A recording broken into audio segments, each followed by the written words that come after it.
지금도 계시고 어제도 계셨고 장차 오실 우리 하나님 아버지 전능하신 하나님의 이름으로 문안드립니다. 귀한교회에 와서 이렇게 함께 기도할 수 있는 특권 주신 하나님과 또 이렇게 정해주신 목사님 모든 성도님들께 감사의 말씀을 드립니다. 저는 오늘 먼저 하나님께 감사하고 이 시간이 금요 기도이지 않습니까? 함께 기도하러 왔는데 이 기도 가운데 우리 기도에 관한 말씀을 가지고 우리 기도의 신앙을 점검해보고 우리 기도의 실천에도 정진이 앞으로 나아감이 있는 그런 귀한 시간이 되시기를 우리 주님의 이름으로 축복드립니다. 성경에는 기도에 관계되는 내용들이 참 많지만 제가 이곳저곳에서 모아서 기도에 관한 설교를 하기보다는 예수님께서 직접 했던 기도에 관한 설교를 제 입술로 다시 한번 그냥 음성 지원만 하면서 예수님의 원판 기도에 대한 설교를 한번 함께 들어보려고 합니다. 그 예수님의 음성에만 좀 집중하시고 예수님의 진의, 우리를 향한 왜 우리가 기도해야 되며 끝까지 기도해야 될 그 진의를 발견하실 수 있는 이 시간 되시기를 우리 주님의 이름으로 축복드립니다. 보통 우리는 기도를 이야기할 때 기도가 대화이자 만남이다. 하나님과 기도할 때 대화하고 만나는 것을 기도라고 이야기를 합니다. 근데 여러분 어떻습니까? 기도가 쉽습니까? 20세기 최고의 설교학자 중에 한 명이 마틴 로이드 존스 목사님이 신앙의 여러 가지 내용들이 있지만 그리스도인의 삶에서 가장 어려운 게 기도라고 이야기를 했습니다. 왜 그럴까요? 보이지 않는 하나님과 대화하고 만나는 것, 우리가 너무 이 신앙의 타성이 져서 그냥 당연히 하는 거다 생각할지 모르겠지만 굉장히 어렵고 힘든 게 사실입니다. 친밀한 관계, 보이지 않는 사람과 친밀한 관계를 누리는 거 쉽지 않습니다. 특별히 요즘처럼 소통의 문화가 요즘 같은 시대 가운데는 참 이게 더욱더 힘이 듭니다. 왜냐하면 요즘은 사람들이 직접 만나서 대화하기보다는 카톡을 보내거나 아니면 문자를 보내는 경우가 많죠. 그 사람이 받기 좋은 시간에, 그 사람이 답을 하기 좋은 시간에 하도록 문자를 보내거나 카톡을 보낸다라고 생각하지만 사실은 내가 대면하기 힘드니까 그냥 보내고 내가 편한 시간에 다른 일을 하면서 카톡을 보낼 때가 참 많은 것 같아요. 여러분, 이런 측면에서 혹시 여러분은 하나님과도 카톡 기도가 있었으면 좋겠다 혹시 생각해 보신 적 있으십니까? 예, 너무 경건하셔가지고 근데 저는 그런 생각을 해봤습니다. 이모티콘 보내고 하나님 사랑합니다, 하나님 지금입니다, 이 기도 꼭 들어주셨으면 좋겠습니다 라고 카톡 보냈으면 좋겠다, 이런 생각을 해본 이유는 뭐냐면 다른 이유 때문이 아니라 그 일 때문입니다. 만약에 하나님께 카톡 기도가 있다면 하나님 보셨다면 일이 주어질 거 아니에요. 내 기도 들어주시는구나 라는 생각이 들면 너무 좋을 것 같아요.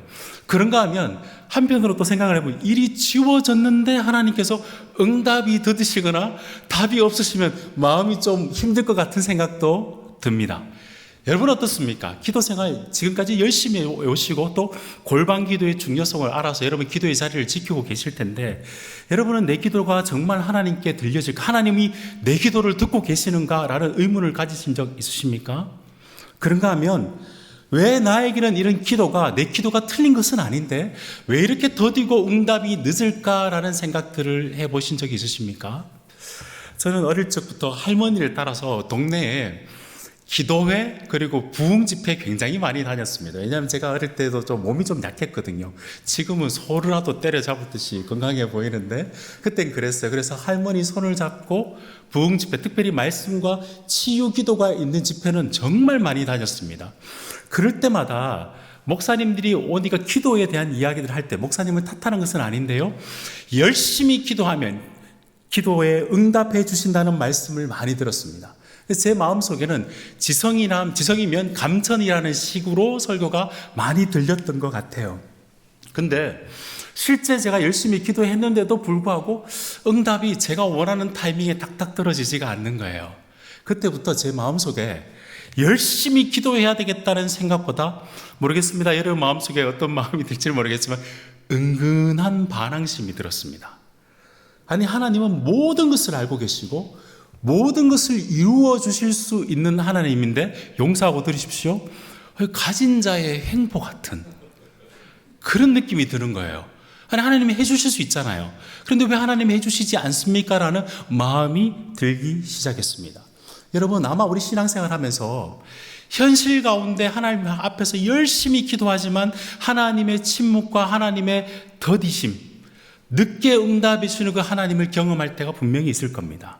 그런데 성경을 보시면 우리 잘 알다시피 데살로니가전서 5장 16, 17절 말씀처럼 항상 기뻐하고 쉬지 말고 기도하라는 말씀, 쉬지 말고 기도하라는 말씀이 명령으로 우리에게 있습니다. 특별히 오늘 우리가 누가복음 말씀을 읽었는데요. 누가복음 말씀 가운데는 낙심하지 마라, 낙심하지 마라. 하나님께서, 예수님께서 제자들에게 5번이나 낙심하지 마라는 말씀도 많아요. 오늘 본문은요, 예수님께서 기도에 관해서 설교를 시작하시 비유의 말씀을 하시는데 뭐라고 되어 있지? 1절 말씀 보면 항상 기도하고 낙심하지 말 것을, 항상 기도하는 것과 낙심하지 말 것을 두 가지를 동시에 우리에게 말씀하고 있는 말씀입니다. 여러분, 이 말씀을 예수님께서 왜 우리에게 이야기를 하셨을까요? 왜 이 이야기에 어떤 진의가 있으셔서 우리에게 현실 가운데 하나님이 더디게 응답하시는 것 가운데도 왜 하나님께서 항상 기도하고 낙심하지 말라는 말씀을 우리에게 주셨을까요? 특별히 요즘 시대에 우리는 모든 것이 급하게 변하는 시대를 우리가 살아가고 있습니다. 변화의 폭만이 아니라 속도도 엄청 빠르지요. 그래서 우리 가운데 초조와 불안들이 굉장히 많은 시대 가운데 하나님 빨리 답해 주셨으면 좋겠다는 생각들이 많은 기도의 제목들을 가지고 있을 겁니다. 그럼에도 불구하고 우리 신앙생활 가운데 빨리 응답되지 않는 부분들이 있기 때문에 주님께서 이 말씀을 주셨는데요. 18장 1절의 말씀 보면 항상 기도하고 낙심하지 말아야 할 것을 이야기하시고 우리 제일 마지막에 말씀을 읽으셨는데 이 세상에서 믿음을 보겠느냐라고 설교가 맞춰요. 항상 기도하고 낙심하지 말고 믿음을 보겠느냐라고 말씀하신 주님의 진의가 무엇인지, 이 기도의 제목을, 이 기도에 관한 설교를 통해서 우리에게 어떤 마음을 가지시기를 원하시는지 이 말씀의 세계 속으로 한번 들어가 보도록 하겠습니다. 자, 1절 말씀을 한번 볼게요. 1절 말씀은 예수님의 설교의 목적을 분명히 하십니다. 우리가 앞에서 읽어봤지만 함께 읽어볼까요? 1절입니다. 시작. 예수께서 그들에게 항상 기도하고 낙심하지 말 것을 비유로 말씀하여 이렇게 시작하십니다. 예수님의 설교의 목적이 뭐라고요? 항상 기도하고 낙심하지 말 것, 이렇게 되어 있습니다. 항상 기도하는 것. 여러분, 하나님은 우리에게 기대하시는 바가 있고 우리에게 순종하기를 원하는 바가 있습니다. 근데 그 순종은 우리에게 복을 주시고 우리에게 유익하도록 하시기 위해서 주님께서 우리에게 명령하신 거죠. 항상 기도하라는 말씀은 사실 너무너무 중요합니다. 왜냐하면 우리 신앙에서 은혜의 방편이 두 가지가 있다 그러죠. 첫 번째가 뭐죠? 말씀으로 우리가 은혜를 받습니다. 동시에 기도로 은혜를 받는데 우리의 삶 속에 항상 기도하라고 이야기를 했을 때 그 기도에 대한 부분들을 가만히 생각을 해보면 다른 신앙들은 눈에 보이고 제자 훈련, 다른 여러 가지들은 눈에 보여서 계속 할 수 있지만 항상 지속적으로 끊임없이 기도하는 것은 쉽지가 않습니다. 그래서 주님은 이걸 선택 과목보다는 필수 과목으로 명령으로 우리에게 주셨어요. 목적은요, 우리에게 덕을 주기 위해서, 우리에게 유익을 주기 위해서입니다. 그런데 오늘 본문 말씀 보시면 항상 기도하는 것만이 이야기하는 것이 아니라 제가 봤을 땐 방점이 어디에 있냐면 낙심하지 마는 겁니다.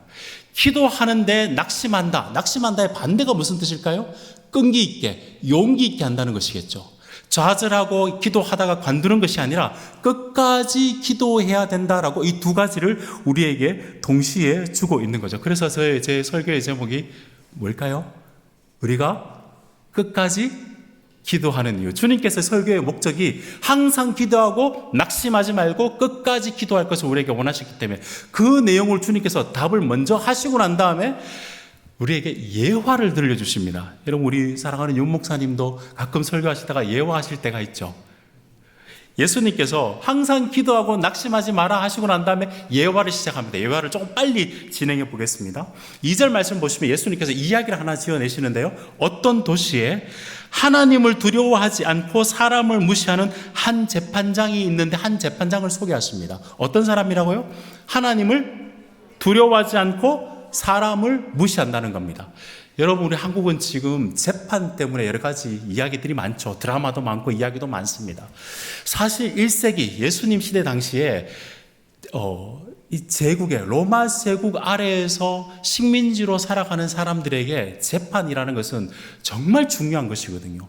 정의롭고 공의롭지 않으면 핍박과 어려운 가운데 살아갈 수밖에 없는 그런 어떤 이 재판이 너무너무 중요한데, 주님께서 한 예를 드는데 한 재판장이 있는데 하나님도 두려워하지 않고 사람을 무시하는 사람이랍니다. 여러분, 만약에 이 사람이, 이 재판장이 유대인이었다면 어떤 사람일까요? 유대인의 기본적인 율법의 핵심이 뭘까요? 하나님을 경외하고 사랑하고 이웃을 사랑하는 겁니다. 그러면 이 유대인 재판장이라면 정말 유대 율법에 봐서는 정말 악한 재판장이죠. 로마인 재판장이었다면 어떨까요? 하나님을 사랑하지 않으면 사실은 사람에게 정확하게, 사람에게 공의롭게 사람을 사랑할 수 없습니다. 왜냐하면 모든 정의의 근원 되신 하나님과 우리가 하나님 앞에 정의로운 하나님 앞에 선다는 사실을 알지 못하면 내가 힘을 가지고 있는 재판장이라면 사람을 무시하게 될 수밖에 없죠. 예수님은 한 사람을 소개하는데 이 재판장이 아나무인의 자기 자신의 힘을 가지고 자기 자신의 마음대로 살아갈 수 있는 한 사람을 우리에게 보여주고 있고, 4절 말씀, 3절 말씀을 또 한번 볼까요? 그 도시에 한 과부를 우리에게 소개시켜주고 있습니다. 한 사람은 가장 힘이 있는 사람 한 사람을 소개하고, 한 사람은 과부인데요, 그 시대 당시에 가장 열악하고 취약한 계층에 있는 사람이 바로 과부이죠. 고아와 과부와 나그네. 예수님은 의도적으로 두 사람을 뽑아서 우리에게 예화로 우리에게 들려주고 계십니다. 근데 이 과부가 어떤 일을 했는지 우리 3절 말씀 한번 볼까요? 자주 재판장에게 가서, 그에게 가서 내 원수에 대한 나의 원한을 풀어주소서라고 이야기를 하고 있습니다. 자주 재판장에 나아갑니다. 쉼없이 계속해서 재판장에 나아가고 내 원한을 좀 갚아주십시오라고 이야기를 하고 있습니다. 여러분, 여기에서 원한이라는 것이 개인적인 어떤 아픔, 억울함, 어떤 고통 이런 것들도 포함될 수 있겠지만, 조금 더 넓혀본다면 이 사회의 문제, 부조리, 사회적 구조의 어려움들, 모든 것들을 다 포함, 이걸 좀 제대로 해결해 주십시오, 제자리로 가게 해 주십시오라고 자주 이 여인이 재판장을 찾아간다는 겁니다. 여러분, 우리가 지금 생각해 보면 이 여인은 좀 가련해 보이기도 하고 애절해 보이기도 하고 처량해 보이기도 하지만, 사실 그 시대 당시에 이 말씀을 딱 들었을 때 많은 사람들이 와, 이 여인은 진짜 대담하고 어떤 측면에서 뻔뻔하다 할 정도로 불가능한 한 일을 지금 하고 있는 겁니다. 왜냐하면 당시에 여인이 그냥 재판장에 나갈 수가 없었어요. 남자들 2명이 있어야지만이 재판장에 갈 수가 있었고, 정의를 세울 수 있는 사람이 있어야 갈 수 있었거든요. 근데 이 여인이 혼자 가서 재판장에 자주 가서 이 땅 가운데 공의를 이루어 주십시오, 나의 원한을 갚아 주십시오라고 당당하게 찾아갈 수 있는 것은 굉장히 대담한 일이고 굉장히 어떤 면에서는 뻔뻔스러운 일이기도 합니다. 이건 불가능한 일을 하고 있는 겁니다. 하지만 이 여인에게는 무기가 하나 있었습니다. 본문 말씀 보시면 자주 그에게 갔다고 이야기하죠. 지치지 않고 끝까지 낭망하지 않고 끊임없이 끈질김으로 재판장을 찾아가는 모습을 우리에게 보여주고 있고요. 4절 말씀을 보면 그 재판장이 그 여인을 보고 처음에는 무시했어요. 그러다가 마음속에 조금의 변화가 나타납니다. 4절 말씀 한번 읽어보겠습니다. 제가 여러분 대신해서 읽어봐 드릴게요. 그가 얼마 동안 듣지 아니하다가 후에 속으로 생각하되 내가 하나님을 두려워하지 않고 사람을 무시하나. 이 사람이 자기 스스로가 이렇게 이야기하면 나는 하나님을 두려워하지 않고 사람도 무시한다고 이야기를 하고 있습니다. 그런데 이 여인에게 마음이 바뀐 것은 5절 말씀 한번 같이 볼까요? 이 과부가 나를 번거롭게 하니 내가 그 원한을 풀어주리라. 그렇지 아니하면 늘 와서 나를 괴롭게 하리라 하였느니라. 여러분, 이거 누가 말하고 있는 거죠? 재판장이 속으로 이야기하고 있는 거죠. 이 여인이 끊임없이 찾아와서 내가 지금 나를 번거롭게 한다라고 이야기하고, 이게 번역이 조금 안타까운 번역이 있는데요. 그렇지 않으면 내가 이 여인의 원한을 풀어줄 텐데, 그렇지 않으면 늘 와서라고 표현하고 있는데, 이 늘 와서라는 단어가 헬라어 원어로 보면 끝까지라는 단어입니다. 이 여인은 죽을 때까지 나를 찾아오겠구나, 그 기세가 대단하구나라고 생각을 했던 겁니다. 그리고 번거롭게 한다는 뜻이 뭐냐면 이게 권투 용어인데요, 눈을 쳐가지고 눈을 새파랗게 만드는 겁니다. 잽을 날려서. 이게 무슨 뜻이냐면 이 여인이 끊임없이 찾아와서 지치지 않고 끝까지 찾아와서 공의를 이루어 주십시오, 원한을 갚아 주십시오, 이렇게 하는 것이 바른 겁니다라고 그 사람을 계속 찾아오니까 이 재판장이 그 여인의 원한을 풀어줘야 되겠다라고 바꿨다는 겁니다. 여러분, 제가 여러분에게 한번 질문해 보겠습니다. 한번 답을 해 보십시오. 이 재판장이 이 여인의 원한을 풀어줘야 되겠다라고 마음을 바꾼 이유가 뭘까요? 이 과부에게 인간적인 연민이나 자비심이 생겨서 그런 겁니까? 그런 거 아니죠. 이 재판장이 공의를 베풀어 줘야 되겠다는 정의감이 회복이 되어서 그렇게 된 것입니까? 그렇지 않습니다. 이 재판장은 자기 자신 때문에 이 여인이 끝까지 죽을 때까지 오겠구나 라고 생각을 해서 이 재판장은 자기가 번거롭게 자기에게 성가셔서 그 성가심을 없애도록 하기 위해서 이 여인의 기도를 원한을 들어줘야 되겠다라고 마음을 바꿨다는 거죠. 여러분, 만일 여기까지 이야기 들으시고 여러분 어떤 생각이 들었습니까? 만약에 이 비유를 여기서 멈추고 이 비유의 목적이 계속 기도하고 낙심하지 말라는 거니까, 그러니까 예수님이 여기까지의 비유를 듣고 한 과부가 끝까지 지치지 않고 나오면 재판장이 기도를 들어줬듯이 그 원한을 갚아줬듯이 우리도 끝까지 주님 앞에 계속해서 나오면, 지성이면 감천이면 하나님께서 기도를 들어주시겠지라고 결론을 내린다면, 초반에 제가 말씀드렸다시피 그냥 지성이면 감천이 다른 종교에서도 다 말하는 동일한 결과가 이루어지게 되어버리는 거죠. 전 그건 부족한 성경 이해라고 생각이 듭니다. 그럼 주님께서 이 말씀을 왜 우리에게 해주셨을까? 이건 맥락이 어떤 배경 속에서 예수님께서 이 말씀을 하셨는지가 너무너무 중요합니다. 여러분 집에서 생활하실 때 특히 남성분들은 잘 아시겠지만 이게 맥락이 굉장히 중요합니다. 아내가 여보 뭐해? 라고 물어봤는데 TV 봐. 이게 이제 맥락에서 평안할 때는 괜찮은데 가끔 여보 뭐해? 라는 질문이 명령문이신 거 아시죠? 뭘 해야 되는 거잖아요. 그죠? 지나가다가 저 옷 이뻐. 그거 그냥 감탄사가 아니죠. 사달라는 이야기인 거죠. 맥락이 중요한 거죠. 자, 예수님께서 제자들에게 이 이야기를 했던 맥락이 뭘까를 아는 것이 굉장히 중요합니다.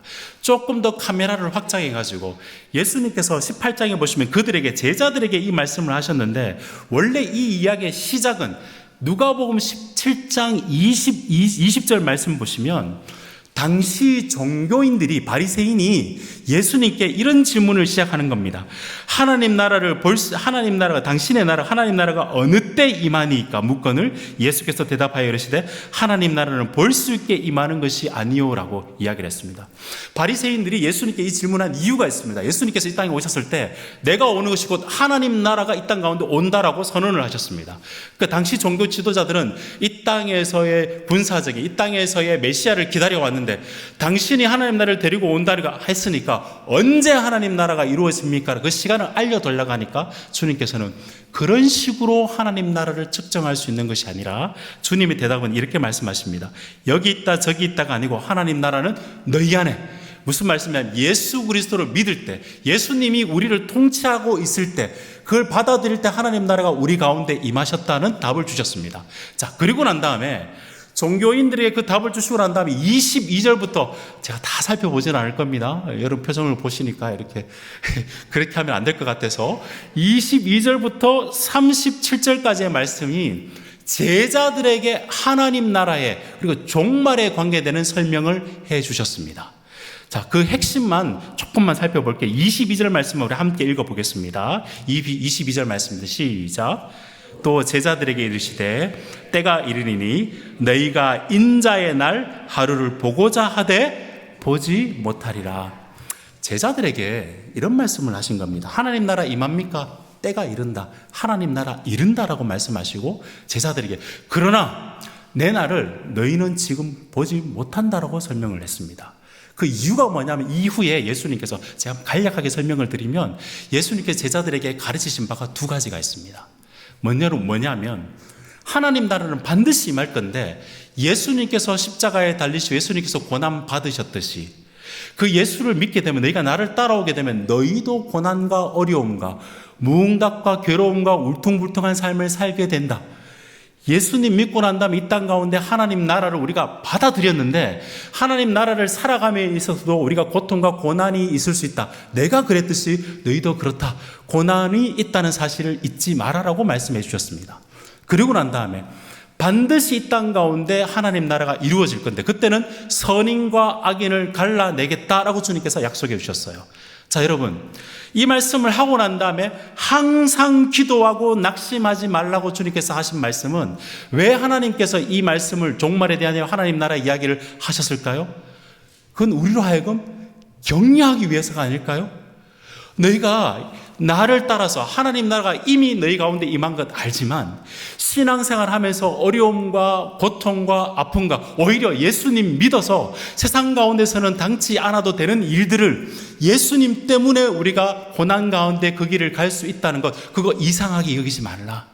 그런데 반드시 내 때가 있으면 그 모든 것을 갚아주겠다. 그럴 때가 있다는 것을 반드시 믿고 신앙생활을 해야 된다라고 말씀하시고 난 다음에 기도에 대한 말씀을 하신 거죠. 항상 기도하고 낙심하지 마라 라고 주님께서 우리에게 말씀해 주신 것입니다. 사랑하는 여러분, 주님 다시 오실 때까지 세상에서 신실하게 살아가는 성도들에게는 아픔이 있을 수 있습니다. 고난이 있을 수 있습니다.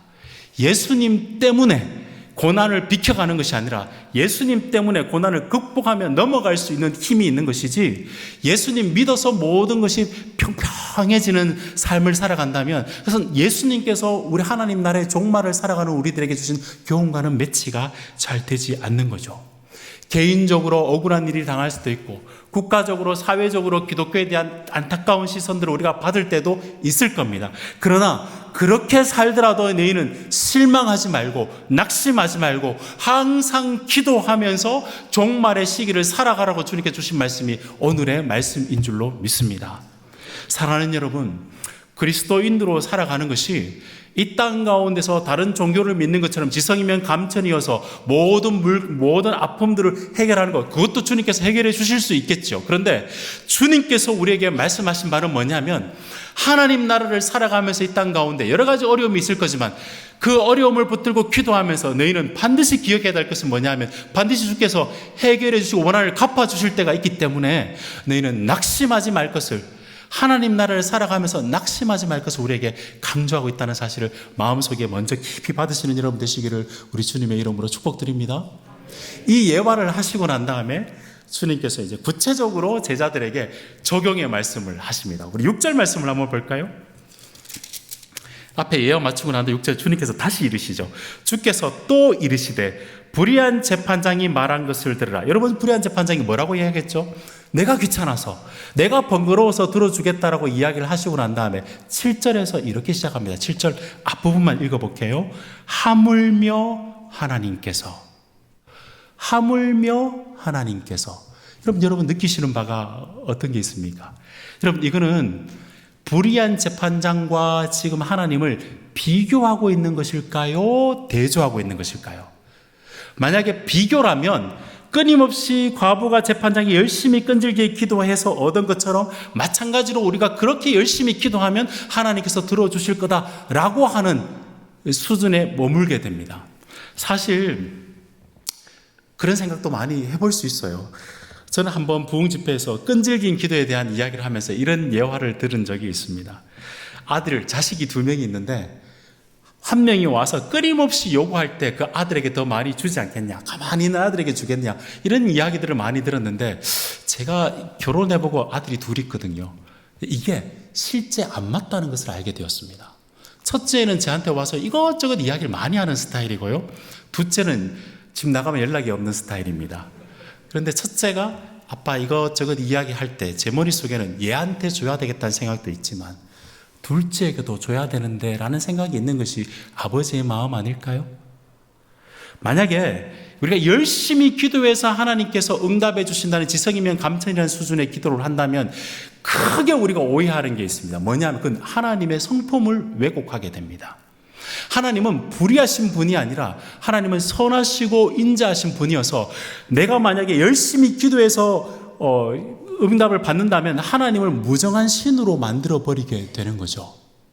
사랑하는 여러분, 우리는 더욱 초라하게 되어버리고 불안해서 두려워서 기도할 수는 있지만 정말 그렇게 된다면 하나님을 사랑해서 기도할 수는 없게 될 겁니다. 제 이야기를 하나 해보겠습니다. 제가 여러분 보시기에는 건강해 보이지만 제가 한 7년 정도 신학교 직장생활 하다가 직장을 관두고 신학교에 가서 7년 정도를 아팠어요. 이틀에 한 번 정도를 병원에 가서 이렇게 피를 걸르는 투석을 했거든요. 제가 기도를 많이 했겠죠. 답이 별로 없으시네요. 이 병 낫게 해달라고 얼마나 기도를 했는지 모릅니다. 차를 세워놓고 뻥뻥뻥 울기도 하고, 하나님, 한편으로는 또 이런 기도도 많이 해서 하나님, 이건 하나님께도 도움이 안 되고 저에게도 도움이 안 됩니다. 낫게 해주시면 제가 멋지게 사역하겠습니다. 근데 몸을 완전히 낫게 해주신 것이 아니라, 완전히 기적적으로 낫게 해주신 게 아니라 저는 이식을 받았습니다. 그런데 제가 드리고 싶은 이야기는 그게 아니라 이런 겁니다. 만약에 내가 주님을 만날 기회가 있어서 만약에 천국에 가서 물어볼 기회가 있는데, 하나님 그때 나에게 왜 이런 아픔을 주셨습니까? 라고 이야기했을 때, 네가 젊을 때 몸을 잘 못 관리해서 그런 거다 라고 말씀하신다면 저는 수긍하겠습니다. 만약에 주님께서 네 신앙의 연단을 위해서 내가 그렇게 했다, 그래도 수긍할 겁니다. 주위 사람에게 위기와 위로와 용기를 주기 위해서 그렇게 했다라고 해도 주님의 뜻으로 제가 받아들이겠습니다. 네가 모르는 나의 큰 뜻이 있었다 말씀하셔도 저는 받아들이겠습니다. 만약에 근데 여러분 주님께서 너무 아깝다, 네가 한 날만 더 기도했으면, 그랬으면 너의 기도를 들어줬을 건데 라고 이야기를 했다면, 그 이후로 저는 두려워서 무서워서 불안해서 하나님께 기도할 수는 있겠지만 정말 사랑해서 기도할 수 있을까요? 주님께서 이렇게 불의한 재판장 이야기를 하고 난 다음에 하물며 하나님께서라고 이야기하신 것은 정확하게 대조적인 것이죠. 불의한 재판장도 자기가 귀찮아서 그렇게 해서 원한을 들어줬다면, 하물며 선하시고 과와 가부의 아버지신 하나님께서 우리의 기도를 들어주시지 않겠느냐라고 우리에게 반문하시는 말씀이 하물며 하나님께서라고 우리에게 말씀하고 있는 거죠. 단순히 그냥 과부, 이름 모르는 과부가 아니라, 여러분 우리는 어떤 존재들입니까? 로마서 8장 32절의 말씀처럼 우리는 자기의 아들을 아끼지 아니하시고 우리 모든 사람이여 내주신 이가 어찌 그 아들과 함께 모든 것을 우리에게 은사로 주지 않으시겠느냐? 우리를, 자기의 아들을 내어주시고 우리를 자녀 삼으신 우리의 기도를 주께서 하물며 하나님께서 너희 기도를 들어주시지 않겠느냐라고 우리에게 말씀하고 있는 것이죠. 사랑하는 여러분, 결국 이 말씀의 핵심은 불의하고 무정한 재판장과는 달리 우리 주님은 신실하시고 우리를 사랑하시는 주님께서는 언젠가는 우리가 기도를 하면 들어주시는 하나님이 아니라 언제나 우리의 기도를 들어주시고 우리에게 말씀하시고 우리에게 응답해 주실 수 있는 그 하나님이라는 사실을 다시 한번 우리에게 떠올리게 한다는 말씀이죠. 사랑하는 여러분, 우리가 하나님께 기도하는 것은 하나님께 더 주목을 받아서 더 내가 하나님 앞에서 더 사랑받기 위해서 기도하는 것이 아니라, 우리가 생각하는 것보다 훨씬 더 우리를 사랑하시는 주님께서 그 하나님의 성품을 알기 때문에 우리는 언제든지 골방에 나가서 언제든지 주님 앞에 나와서 기도할 수 있는 존재라는 것을 주님께서 이 말씀을 통해서 우리에게 말씀하고 있는 줄로 믿습니다. 힘들고 어렵고 우리가 삶 속에서 하나님 나라를 살아간다고 하지만 예수님 믿어서 평평하고 매끄러운 삶이 아니라 할지라도, 그럼에도 불구하고 주님 앞에 나와서 우리가 끊임없이 기도하며 낙심하지 않을 수 있는 가장 근본적인 이유는 하나님의 성품을 알기 때문입니다. 그분은 의로우신 분이시고 그분은 자기의 아들을 내어주시기까지 우리를 깊이 사랑하시는 분이십니다. 바라기는 여러분의 그 자리가 하나님의 성품에 의해서 녹아져서 하나님을 두려워해서가 아니라 하나님을 사랑해서 끝까지 하나님 앞에 나아가실 수 있는 여러분 되시기를 우리 주님의 이름으로 축복드립니다. 이 말씀을 하시고 난 다음에 7절에서 우리 주님께서 이제 제자들에게, 죄송합니다, 제가 여러분에게 질문하는 게 아니라 주님께서 여러분에게 질문하는 겁니다. 제가 말씀드렸죠, 제 설교가 아니고 예수님 설교라고. 예수님께서 제자들에게 3번의 질문을 하셨는데 여러분들도 이제 3번의 질문에 한번 답해 보십시오. 첫 번째 질문, 주님의 질문입니다. 제가 여러분 대신해서 읽어봐 드릴게요. 7절입니다. 하물며 하나님께서 그 밤낮 부르짖는 택하신 자들의 원한을 풀어주지 아니하시겠느냐? 여러분의 답은 무엇입니까? 풀어주실까요? 안 풀어주실까요? 풀어주시죠. 불의한 재판장이 아니라 의로우신 하나님이시고 아들까지 내어주신 하나님이라면 반드시 우리의 원한을 풀어주십니다 라는 것이 여러분의 대답이실 겁니다. 근데 여러분, 조금 특별한 본문이지 않습니까? 본문 말씀 보시면 하나님께서 그 밤낮 부르짖는 택하신 자들이라 설명하고 있습니다. 심각하게 좀 생각해 봐야 됩니다. 밤낮 부르짖는 자들을 그리스도인으로 설명하고 있다는 사실입니다. 기도를 그냥 우리가 어려워서 우리가 힘들어서 할 정도가 아니라 그리스도인들은 하나님께 밤낮 부르짖는 울부짖는 자들로 주님께서 설명하고 있다는 것이 마치 그렇게 규정하고 있다는 것이 이 본문에서 우리가 볼 수 있는 부분이죠. 사실 앞에서 예수님께서 종말을 살아가면서 하나님 나라 살아가는 사람들은 예수님께서 고난을 받으셨듯이 너희도 고난을 받을 수 있다는 것을 이미 우리에게 말씀해 주셨습니다. 신자에게는 이미 하나님 나라의 영광을 맛보았고 하나님 나라를 살아갑니다. 그 영광에는 반드시 고난도 겸하여 있다는 사실을 꼭 기억하셨으면 좋겠습니다. 제 이야기가 아닙니다. 여러분, 사도 바울이 자기 후배 목사인 디모데에게 디모데후서 3장 12절에서 이렇게 말씀합니다. 우리 함께 읽어볼까요? 시작. 예수 안에서 경건하게 살고자 하는 자는 박해를 받으리라. 아멘이십니까? 네. 그리고 사도 바울 선생님은 또 이렇게 말씀했습니다. 로마서 8장 15절에서 17절 말씀, 모든 그리스도인들에게 이렇게 말씀했습니다. 함께 읽어보겠습니다. 시작. 너희는 다시 무서워하는 종의 영을 받지 아니하고 양자의 영을 받았으므로 우리가 아빠 아버지라 부르짖느니라. 성령이 친히 우리의 더불어 우리가 하나님의 자녀만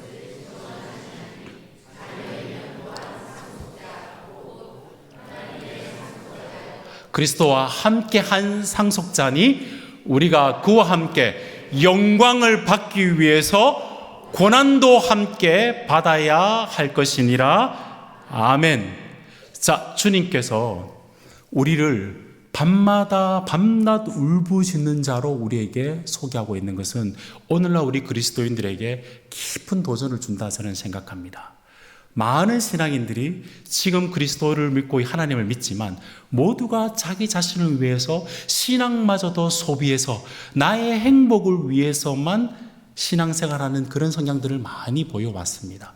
그런데 여러분, 진짜 그리스도인들은 하나님의 비전을 발견하고 하나님 나라가 반드시 이 땅 가운데 이루어질 건데 이 땅은 하나님 나라의 그 아름다움을 보지 못하고 여전히 안타까운 가운데 있기 때문에 그 사이에 간격을 아는 그리스도인들은 울부짖게 되어 있습니다.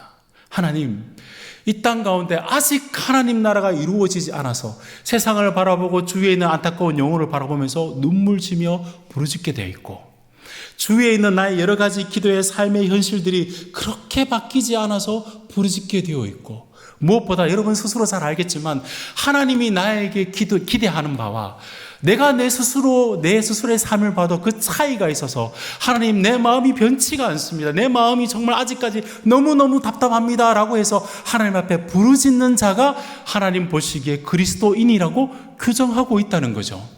사랑하는 여러분, 우리가 왜 골방 기도를 하며 주님 앞에 나아가는 이유는 뭐냐 하면 그리스도인이기 때문입니다. 내가 기도해야 되는 어떤 실천의 리스트를 만들어서 이것하고가 아니라 그걸 뛰어넘어서 우리 실체 자체가, 우리 존재 자체가 나는 하나님 나라를 이미 맛보았고 그리스도의 영광을 맛보았는데 주위에 있는 삶 속에서는 아직 그 영광을 못 본 사람들도 있고 안타까운 부분들이 많기 때문에 그 사이의 간격 때문에 주님 앞에 나와서 하나님 이 문제 해결해 주시고 공의를 이루어 주시고 내 삶 속의 어려운 문제도 해결해 주시고 하나님 나라가 이 땅 가운데 이루어지기를 원합니다라고 주님 앞에서 끊임없이 나와 울부짖는 그 기도에 주님께서 응답하시지 않으시겠습니까? 주께서는 그 기도에 내가 반드시 원한을 갚아준다.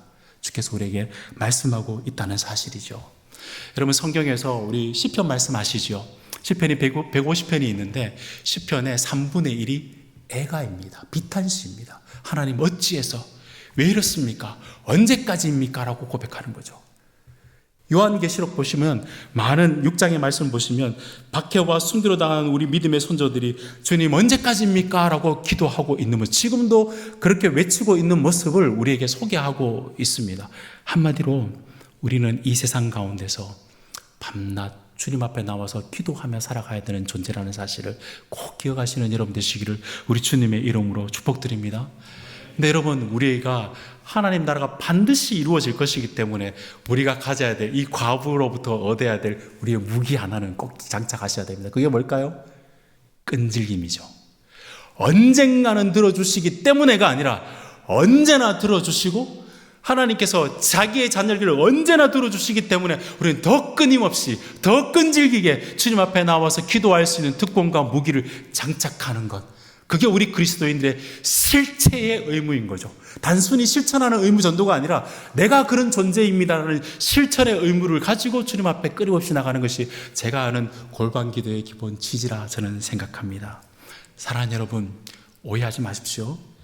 우리가 하나님 앞에 응답 따낼 때까지 지성이면 감전이라는 식으로 그렇게 해서 나가는 것이 아니라 주님은 반드시 주님의 원한을, 주님의 아름다운 성품과 주께서는 반드시 우리의 울부짖는 기도를, 자녀의 기도를 들어주시기 때문에 주님 앞에 끊임없이 나가실 수 있는 여러분 되시기를 우리 주님의 이름으로 축복드립니다.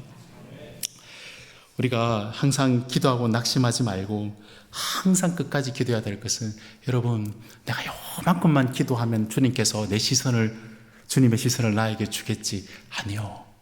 주님은 끊임없이 좌절하고 낭망하는 우리를 향해서 그 시선을 거두시지 않으십니다. 그 하나님을 기억하여서 작은 몸짓이지만 끊임없이 주님 앞에서 나와서 울부짖는 그 자녀의 기도에 주님께서 내가 여기 있다 라고 말씀해 주실 줄로 믿습니다. 그게 우리 7절의 말씀에 하나님의 말씀이었고요. 자, 두 번째 말씀, 두 번째 질문을 제가 한번 여러분을 대신해서 읽어봐 드리겠습니다. 8절 부분인데 7절 후반절부터 8절 초반까지 제가 한번 읽어봐 드릴게요. 그들에게 오래 참으시겠느냐? 내가 너희에게 이르노니 속히 그 원한을 풀어주시리라 라고 명령을 했습니다. 여러분, 주님께서 오래 참으시겠습니까? 여러분 한번 답해 보십시오. 여러분 기도했는데 주님께서 오래 참으시고 응답하지 않으시겠습니까? 애매하죠. 뒤에 말씀 보면 속히 그 원한을 풀어주시리라 라고 해서 주님께서는 속히 풀어주신다고 합니다. 이게 저희에게는 마치 고구마 질문 같은 느낌이, 좀 답답한 느낌이 좀 듭니다. 왜냐하면 이 질문에 우리가 실전적으로 살아가면서 나는 열심히 기도하는데 하나님께서 속히 응답하지 않으시는 듯한 느낌이 들거든요. 우리의 기분상, 우리의 느낌상 주님은 분명히 속히라고 말씀하셨는데 우리가 느끼기에는 우리는 금방 이루어지는 것이 속히인데 주님의 시간표와 우리의 시간표가 달라서 우리는 끊임없이 금방이 아니고 주님의 속히와 우리의 속히의 차이가 너무 많이 난다는 생각이 들 때가 참 많습니다. 그런데 여러분, 자, 여러분에게 꼭 이 말씀은 좀 드리고 싶습니다. 주님께서 지체하시고 주님께서 때로는 응답을 안 하시니 가끔 저는 이런 생각을 해봅니다. 우리 주님의 언어를, 주님께서 잘 사용하시는 언어가 침묵이신 것 같아요. 주님, 하나님의 모국어가 침묵일 때가 참 많거든요. 여러분, 근데 이 침묵이 하나님의 지체하신 것, 주님의 침묵이 일을 하지 않느냐? 그렇지 않습니다. 일을 하고 있습니다. 가만히 생각해 보십시오. 여러분 신앙 연조가 깊으신 분도 계시고 그렇지 않은 분도 계셨는데 여러분이 언제 신앙이 가장 많이 성장하게 되었습니까? 주께서 속히 응답해 주셔서 신앙이 가장 많이 성장했습니까? 아니면 내가 주님 앞에서 지체되어서 응답이 없어서 주님 앞에 끊임없이 나가서 인내로워서 주님 앞에 나갔을 때 주님께서 나의 신앙을 더 많이 성장해 주신 것 같습니까? 예, 답이 없으시군요. 저는 주님의 지체하심과 주님의 때로는 몽답처럼 느껴지는 그때가 저에게는 교실일 때가 참 많았습니다. 어떤 교실이냐면 내가 그분을 더욱더 붙들고 신뢰하도록 만드는 그런 교실일 때가 참 많았고요. 때로는 내 기도가 왜 응답되지 않지라는 고민 가운데 하나님께서 내가 엉뚱한 기도를 하고 있구나 나를 교정해내시는 병원의 시간일 때도 참 많았습니다. 무엇보다 제 속마음을 들킬 때가 참 많았습니다. 무슨 말이냐면 주님께서 속히 이루어지면 우리 기도하고 난 다음에 여러분 이런 말씀 드려서 어떨지 모르겠지만 주께서 들어주시면 다시는 주님을 찾지 않을 정도로 응답해 주실 정도로 우리가 기도하지 않습니까? 제 표현이 좀 이상한가요? 주님께서 속히 들어주시면 주께서 다시 내가 주님 앞에 끊임없이 매달리면서 주님 앞에 나오시 주님을 더욱더 의존하는 신앙이 되었을까요? 그렇지 않은 것 같아요. 주님께서 지체하실 때에도 무응답할 때에도 주님은 일하고 계십니다. 우리의 신앙을 성장시키는 일을 하고 계시는 거죠. 그런가 하면 주님의 무응답이, 때로는 주님의 거절이 우리 가운데 더 큰 응답이 될 때도 있습니다. 가만히 생각해 보십시오. 예수님께서 겟세마네에서 하나님께 기도했습니다. 만일 아버지의 뜻이거든 이 잔을 내게서 옮기시옵소서. 하나님 아버지께서, 성부 하나님께서 이 기도를 들어주셨습니까? 예수님의 바람을 들어주시지 않으셨죠. 그 결과가 어떻게 되었습니까? 저와 여러분이 구원받았잖아요. 때로는 하나님의 무응답과 거절이 내가 생각한 것보다 훨씬 더 큰 은혜와 훨씬 더 큰 응답으로 우리에게 올 때가 있습니다. 특별히 종말의 신앙을 살아가면서 내가 원한과 이 땅 가운데서 여러 가지 기도의 제목들, 하나님 이거 빨리 들어주십시오라고 했을 때, 그때 사실 어떤 측면에서 우리 다른 사람에게 마라나타 주님 빨리 오십시오 할 때 주님의 그 더 큰 뜻이 있을 수 있거든요. 저 영혼이 구원받는, 많은 영혼들이 구원받는 것이 하나님의 뜻인데 내 기도의 제목이 들어지면 사실은 그 영혼이 구원받지 못하는 경우도 생길 수가 있습니다. 우리는 모든 상황을 다 알지 못합니다. 우리가 확실히 아는 것은 하나님께서 약속하신 말씀 그대로 내 기분과 내 느낌대로 기도하는 것이 아니라 하나님은 말씀하신 그 하나님과 말씀하신 하나님의 성품은 떨어져 있지 않습니다. 하나님께서 yes라고 하면 yes인 것이고 하나님께서 no라고 하시면 no이신 겁니다. 주께서 내가 반드시 속히 이루어지겠다라고 이야기하신 그 말씀은 하나님의 타이밍에, 하나님의 정확한 타이밍에 이루어지는 하나님의 속히라는 것을 여러분 꼭 기억하시고 끊임없이 주님 앞에 나와서 지치지 않고 기도하실 수 있는 여러분 되시길 바랍니다. 우리는 우리의 달력에 이 마지막 때 내 기도의 제목이 응답되는 동그라미를 달력에 칠 수가 없어요. 그러나 하나님은 알고 계십니다. 정확한 타이밍에 주님께서 정확하게 속히 우리의 그 기도를 들어주실 줄로 믿습니다. 그 하나님의 시간표를 신뢰하시면서 주님 앞에 끝까지 나아가시는 여러분 되시기를 우리 주님의 이름으로 축복드립니다. 자, 이제 마지막 세 번째 질문입니다. 여기까지 할게요. 세 번째 질문이 8절 말씀인데요. 제가 여러분 대신에 마지막 말씀입니다. 제가 여러분 대신해서 읽어봐 드리겠습니다. 여러분 한번 대답해 보십시오. 그러나 인자가 올 때에 세상에서 믿음을 보겠느냐? 주께서 다시 오실 때에 믿음을 보겠느냐? 열심히 기도하라고 하시고 난 다음에 믿음 이야기를 하는데요. 여기 원어로 보시면 그냥 믿음이 아니라 텐피스틴, 이 믿음 이렇게 되어 있습니다. 무슨 뜻일까요? 하나님의 성품을 기억하여서 너무 답답하고 너무 힘들지만 지치지 않고 끊임없이 언제나 들으시는 주님 앞에 나오실 수 있는 사람, 그래서 주님 앞에 나오는 사람, 또한 주님께서 무응답이 되어 주님의 응답이 지체됨에도 불구하고 그것이 나에게 일이 되어진다는 것을 알고 주님 앞에 계속해서 나올 수 있는 이 믿음을 가지고 있는 사람을 주께서 다시 보실 때 이 믿음을 보겠느냐라고 주님께서 질문하고 계시는 거죠. 사랑하는 여러분, 제가 주님을 대신해서 제가 여러분에게 질문해 보겠습니다. 여러분 주님 다시 오실 때 이 믿음을 가지고 기도하고 낙심하지 않는 모습을 주님께 보일 수 있겠습니까? 생각보다 왜 적었어요?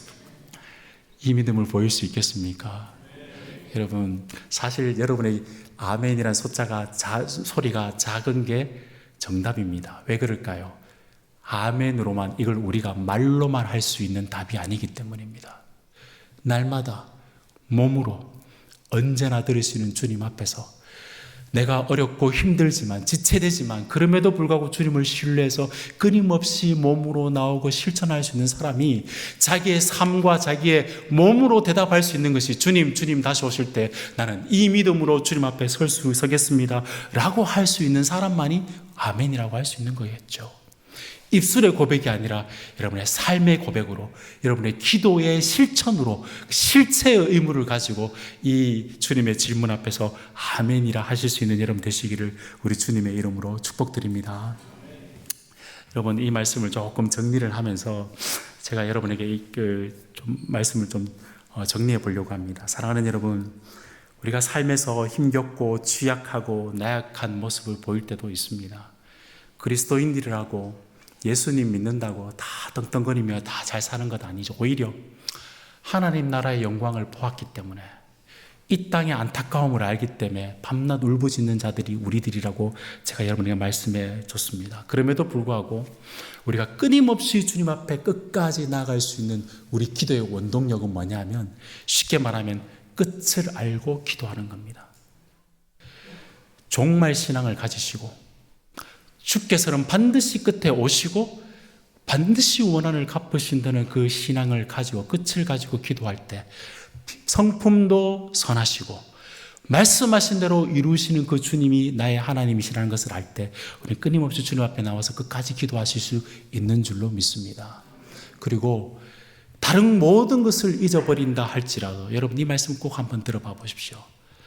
여러분 이미 기도의 응답을 받으셨죠. 여러분 스스로가 해결할 수 없는 기도의 응답을 주께서 해주셨습니다. 언제요? 십자가상에서. 여러분 아무리 기도한다고 해서 여러분 죄의 문제가 해결이 됩니까? 내가 뭘 해가지고 해결이 될 수 있는 게 아니라 주께서 우리가 할 수 없는 불가능한 일을 주께서 십자가에서 다 이루어 주셨습니다. 그 일을 이루어 주신 주님께서 여러분의 사소한 기도의 제목들, 원하는 기도의 제목 주께서 듣지 않으시겠습니까? 저는 들으시리라 믿습니다. 그런가 하면 주께서 말씀하신 대로 마지막 때 주님께서 오셨을 때는 여러분이 했던 모든 기도의 제목들을 주께서 다 들으시고 정확한 때에 속히 이루어 주시리라 믿습니다. 과거에서도 주님께서 기도를 들어 응답해 주셨고 미래에 다 들어주실 건데 지금은요, 지금 우리 주님 뭐라고 계시죠? 하늘 보좌 우편에서 우리를 위해 기도하고 계십니다. 여러분 이 말씀 예수님께서 하신 말씀 아니십니까?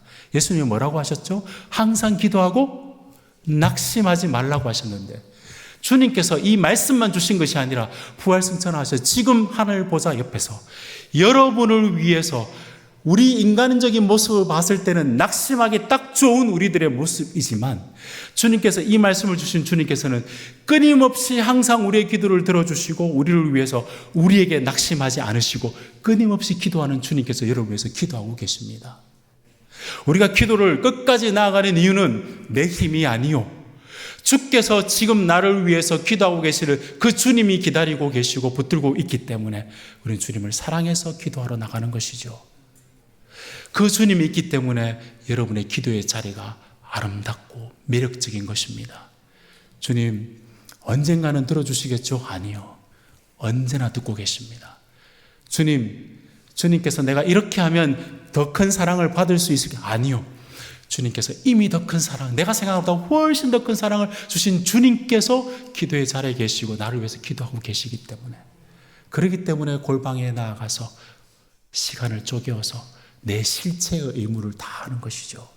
바라기는 여러분들의 기도의 자리에 여러분을 위해서 기도하시는, 여러분을 향해서 낙심하지 않으시고 기도하시는 그 주님을 만나서 여러분의 기도의 자리가 행복의 자리, 기쁨의 자리, 주님의 임재를 생생하게 경험할 수 있는 여러분의 기도의 자리가 되시기를 우리 주님의 이름으로 축복드립니다.